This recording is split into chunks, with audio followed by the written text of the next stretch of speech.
Well, if you guys have been following my newest videos lately, you'll know that I broke off a brass connector. I'll show you guys here real quick. That one right there, the one that's zoomed in the most, that receiver connector, broke that baby off inside the block on the short block 302. Basically, right where you see the head is where it snapped off because idiot me over tightened it, which I don't normally do, so I don't know why I did that. But the only way to get that out, which I have found, is to use an extractor, fluted screw extractor kit, these guys right here. And let me explain real quick how these work. These are reverse rotation, so typically, right would be tightened, and you would think that right would thread it in, but actually the way these work is left tightens it in, so you turn it left hand, or counterclockwise, and basically it drives the extractor into the receptacle of the broken screw, or in my case, brass plug, and then as you tighten it in, the taper on it increases, and basically, theoretically, what it's supposed to do is, at a certain point, it's not going to... the taper is not going to go in anymore, so whatever's in there is going to be forced to come out. Okay, so that's in theory how these work. And I've had good and bad experiences with these, but quite honestly, let's bring you over here to the motor. I'm really at the mercy of this because the last thing I want to do is ruin this block or have to drill and deal with metal shavings in this engine, because if anybody's been following my channel for any length of time, they know we got a lot of freaking time into this engine. So I kind of wanted to just do a video demonstrating how this actually works, because some people may not know. Or if you just broke something off in your block and you're kind of like, shit, now we're like, this might help you. So let me try to hold my camera in a way where I don't make you have vertigo here. And let's show you what I got started here, so you can see what's going on. So, like I said, we broke off the sending unit brass plug here in the block. And let me hit my zoom here. Get you in there. So here, actually, one more second, guys. I do have a light to help us out. Get in here, plugging in my light. Okay. So, let's bring you in here. Get the bearings in. Okay. So now that I have my light going on here and my extractor,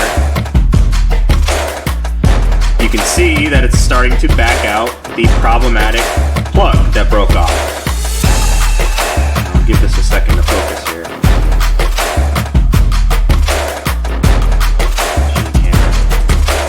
Anyway, you can see it's starting to back off there.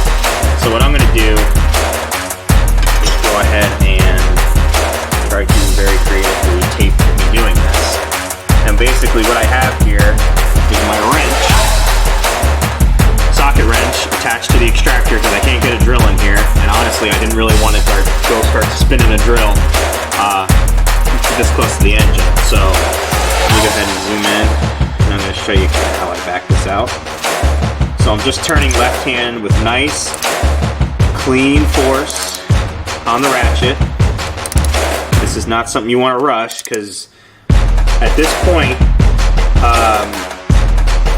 we got pretty lucky. So you don't want to rush this. So basically, just threading this baby out. Thank God it's coming out. I have no idea how happy I am. And these work really great when they want to work. So this is basically when you're at the point of, trying to, because what I could have done essentially is threaded in a bolt and blocked this off. They don't make, and if anybody can find this is a challenge.